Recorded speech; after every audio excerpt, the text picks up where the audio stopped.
जय माता रानी। प्रेम से बोला मैं माता की जय, माता ब्रह्मचारिणी की जय। गुरु भाई बहना, आज मैं माता ब्रह्मचारिणी की कथा सुनाने जा रही हूँ। दूसरे दिन की माता की ब्रह्मचारिणी जो पूजा होती है उनकी कथा होती है और पाठ होती है, तो मैं माँ ब्रह्मचारिणी की कथा सुनाने जा रही हूँ। एक बूढ़ी माता थी और वो माता ब्रह्मचारिणी की पूजा किया करती थी और प्रतिदिन मंदिर जाया करती थी और नवरात्र व्रत करती थी और प्रतिदिन माँ दुर्गा की पूजा करती थी। लेकिन वो माता, वृद्ध माता, सोच रखी थी कि इस बार नवरात्र में मैं अपने माता को, माँ नव दुर्गा की पूजा, माँ ब्रह्मचारिणी की पूजा अपने घर में ही आसन लगा के और उनका चौकी बिठा के सजा के और माँ ब्रह्मचारिणी का पूजा करेंगे और उनकी हवन करेंगे और उनकी कथाएं सुनेंगे घर में ही और दुर्गा पाठ करेंगे। और ऐसा मन में वो वृद्ध माता सोच रखी थी। वो वृद्ध माता सोच के और मन में ठान रखी थी। और जब नवरात्र का दिन आया तो नवरात्र से पहले अपने बेटे को बोली, बेटा सुनो, वो वृद्ध माता की एक ही पुत्र था और एक बहू थी। सुनो पुत्री, नवरात्र आने वाला है, 1 से 2 दिन बाकी है। मैं चाहती हूँ कि माँ ब्रह्मचारिणी की पूजा, नव दुर्गा की पूजा घर में करूँ और अपने घर में दुर्गा पाठ करवाकर और उनकी कथा सुनूं और हवन करूं। क्या अच्छा है? बेटा बोला, माँ तुम्हें रात और दिन कुछ नहीं दिखता है, तुम्हें पूजा पाठ को पड़ा रहता है, तू तो सारा दिन सारा रात पूजा पाठ में मरते रहती हो और मैं तो दिन रात अपने खेतों में मेहनत करता हूँ।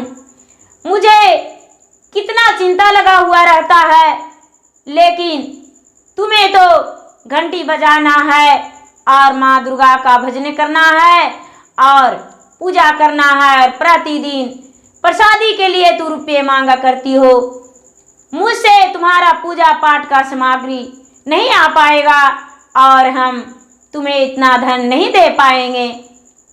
जब ऐसा बात बेचारी वृद्ध माता सुनी तो उदास होकर और कहती है कि कोई बात नहीं, हम प्रेम पूर्वक माता की पूजा कर लेंगे, बेटा चिंता मत करो। और माता को हम लोटे में जल भर के और उनके मंदिर जाकर ही पूजा करेंगे। अपना घर में कोई मंदिर नहीं सजाएंगे और कोई चौकी उनका नहीं लगाएंगे और हम प्रेम पूर्वक मन से ही उनका पूजा कर लेंगे।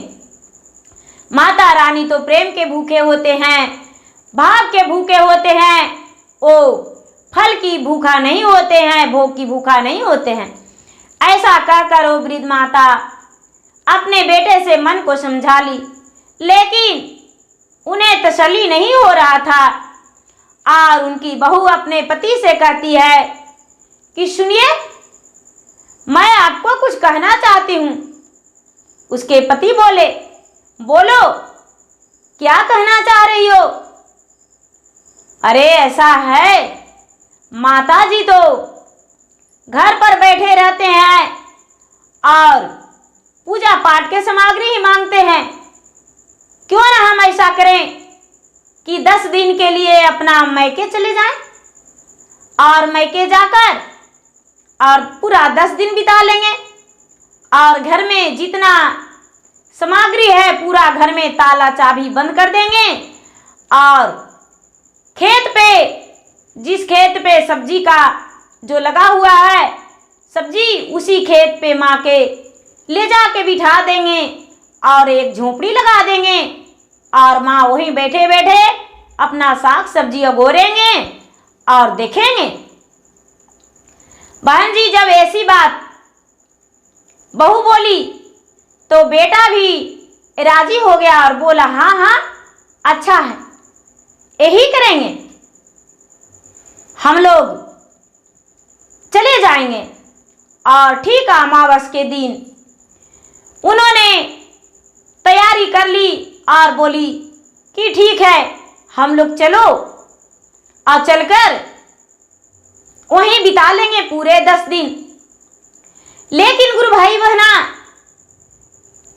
सबसे पहले बेटा ने अपने माँ को बोला कि माँ, हम 10 दिन के लिए हम अपना ससुराल जा रहे हैं अपने बच्चे को लेकर। माँ, घर पे तू मत रहना और जाकर तू खेत पे 10 दिन बिता लेना, और तुम्हारा खाने पीने का वहीं पे हम सत्तू रख देंगे और वही सत्तू तू प्रतिदिन खा लेना, क्योंकि जो नवरात्र व्रत करते हैं वो सत्तू नहीं खाते हैं। तो माता के अपमान करने के लिए उनका बेटा और बहू उनके लिए सत्तू रख दिया और माँ को एक झोपड़ी देकर खेत पे बैठा दिया।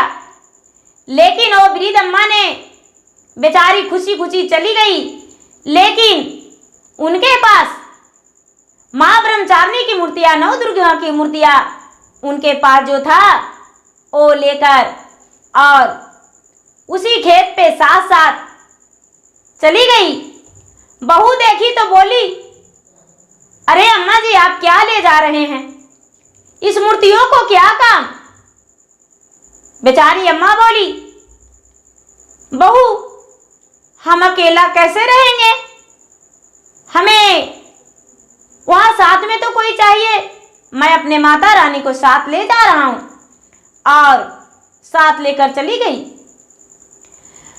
माता को अपने पहुंचाकर और बेटा बहू दोनों चले गए ससुराल। और ससुराल जाके कोशिश किए कि हम 10 दिन रह जाएंगे। जब रात्रि हुआ तो बेचारी अम्मा सोचती है, वृद्ध अम्मा की, अरे मैं तो कल के दिन नवरात्र में रहने वाला हूं, मेरे पास तो कोई भोजन नहीं है, सत्तू तो हम खा नहीं सकते हैं। माता की आस लगाए बैठ गई। अब माता दुर्गा कहते हैं अपने, उनका जो सवारी शेर था, तो कहते हैं कि सुनो, चलो पृथ्वी पर हम भ्रमण करने के लिए जाते हैं और भ्रमण करके चारों ओर देखेंगे कि कौन मेरा ध्यान किया है और कौन किस प्रकार रह रहा है। माता शेर पर सवार होकर पृथ्वी पर भ्रमण करने आ गए और शेर जो था गूंजता हुआ इधर उधर घूमने लगा। लेकिन माता तो सिर्फ ओ भक्त के लिए आए थे जो कि जिनका मन में लालसा था। ओ वृद्ध माता के पास आ गए, लेकिन जो उनके पास शेर का सवारी था उसे एक नन्हा सा बालक बना के गोद में ले लिए। और गोद में लेकर और माता ने एक बुढ़िया का रूप धारण कर लिए और उनका बाल पका मास झूला सदा लाल साड़ी में पहन के और लाल सिंदूर लगा के और इस वृद्ध माता के पास आके और कहते हैं कि बहन जी, यहाँ पर कौन रहते हैं? बेचारी बूढ़ी अम्मा बोली, कौन है बहन जी? सवेरा होने वाला था। कौन है बहन जी? बोले कि मैं हूँ, मैं भूखा हूँ और यहाँ कुछ भोजन ढूंढने आया हूँ, क्या आपके पास कोई भोजन है? ए बूढ़ी अम्मा बोली, बहन जी मेरे पास भोजन है और आपका मन है तो मेरे पास सत्तू रखा हुआ है, लेकिन आज तो नवरात्रि का पहला दिन है और नवरात्रि का दूसरा दिन है, तो आप इसको भोजन कैसे करेंगे? आप इसका भोजन नहीं कर सकते हैं। मैं तो कल शैलपुत्री का पूजा कर लिया हूँ और उपवास हूँ, लेकिन आज ब्रह्मचारिणी का पूजा है और दूसरा दिन मेरा व्रत का है, तो इसका भोजन आप कैसे करेंगे? ए माँ, दुर्गा कहने लगे, कोई बात नहीं, हम उसे ही भोजन कर लेंगे। और चुटकियों से माता उठा लिए और चुटकी से छूते ही सारा उसका जो सत्तू था, सत्तू अमृत में बदल गया। और 56 भोग हो गया और कहने लगे कि तो ठीक है, मैं जा रहा हूं, यहां से चली जाती हूं, आपके पास तो कोई भोजन नहीं। माँ, ये जो बूढ़ी अम्मा थी वो बोली, बहन जी क्या आपके मैं कोई बात कह सकता हूं और आप सुनेंगे? वो तो दुर्गा खुद थे। माँ ब्रह्मचारिणी कहने लगे, बोलो, हम तुम्हारी बात सुनकर यदि मन होगा तो रुक जाएंगे और यदि नहीं मेरा मन होगा तो चले जाएंगे, लेकिन एक बार कहो। बोले कि मेरे पास 9 देवी का मूर्तियां हैं, अपने बालक को माथा टिका दो और माता आशीर्वाद देंगे, क्योंकि नवरात्र चल रहा है। बोले हाँ हाँ क्यों नहीं। और एक माता रानी जो थे, उनके पास जो बच्चा था, बच्चा को नौ दुर्गा जो थे उनका मूर्तियां सटाए, मूर्तियां में उनका सर सटाए और वो जो मूर्ति था सोने का हो गया, सोने का हो गया।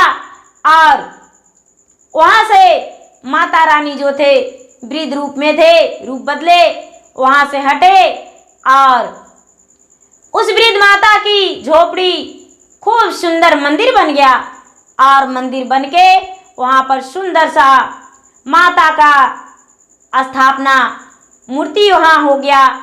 और जो बुढ़िया के पास था सब सोना हो गया, गहना सोना चांदी के भर गया उनका शरीर में। अब वो माता चले गए। बुढ़िया मन ही मन सोचती है कि अरे ये सब कैसे हो गया, मैं तो एक झोपड़ी में था, ये जरूर माता रानी अम्बे ही थे, मुझसे भूल हो गया माता आपको पहचानने में कि आप एक बूढ़ी का रूप धारण करके आए और मुझे सारा चीज दे दिए और आप चले गए, मैं पहचान नहीं पाया, मुझे क्षमा करना। गुरु भाई बहना, जब बहू का गए 3रा से 4था दिन हुआ तो उनकी भाभी पूरा झगड़ा करने लगी और कहती है कि अरे हम तुम्हें अपना घर नहीं रख सकते, 4 दिन बीत गया है, 5वां दिन बीतने वाला है, तेरा सास वृद्ध है, नवरात्र का दिन है, तेरा सास जो है माँ दुर्गा की पूजा करती है, नवरात्र व्रत करती है और वो कैसे भोजन बनाएगी और खाएगी, मेरे पास से तू चली जा। वहां से झगड़ा करके और घर आ गई, झगड़ा की भाभी तो अपना घर आई। जब घर आई तो बाहर दरवाजा में बहुत बड़ा ताला लगा हुआ था, जो कि ये ताला इससे नहीं खुला और नहीं टूटा। आप क्या करें? ये दोनों पति पत्नी अपने माता के पास, सास के पास आया तो देखता है कि अरे माता का तो सुंदर मंदिर बना हुआ है, और मंदिर के अंदर देखा तो अरे माता का तो चौकी सजा है और माता के तन पे तो सोने और चांदी का गहना से पूरा लदा है, और माता का तो खाने और पीने का, अम्मा जी का कोई कमी नहीं। ये सब कैसे हुआ? बेटा बोला माँ घर चलो, माँ घर चलो। बहू बोलती है माँ घर चलिए, मैं आपको लेने आया हूं। गुरु भाई बहना, बेचारी बूढ़ी माँ बोली बहू अब इसकी कोई जरूरत नहीं, जा अपना मायके चला जा और 10 दिन के बाद आ जाना, हम तुम्हारे साथ घर नहीं जाएंगे। अब ऐसा बात कहने पर बेटा और बहू दोनों रोने लगे, लेकिन बूढ़ी अम्मा घर नहीं गई।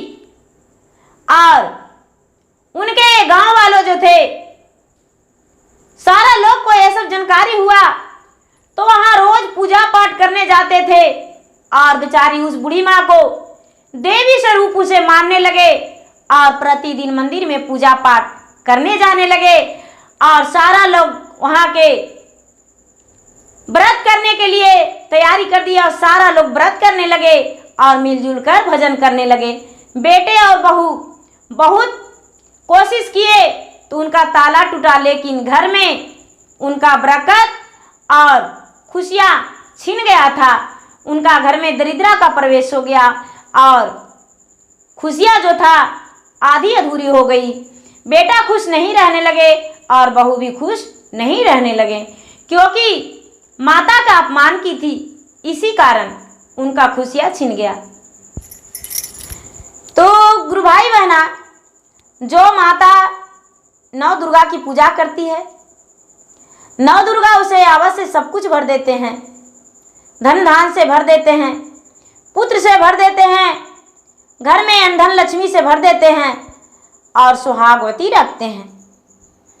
तो गुरु भाई बहना, मेरा वीडियो अच्छा लगे तो इसे लाइक कीजिए, शेयर कीजिए, सब्सक्राइब कीजिए। धन्यवाद। जय माता रानी।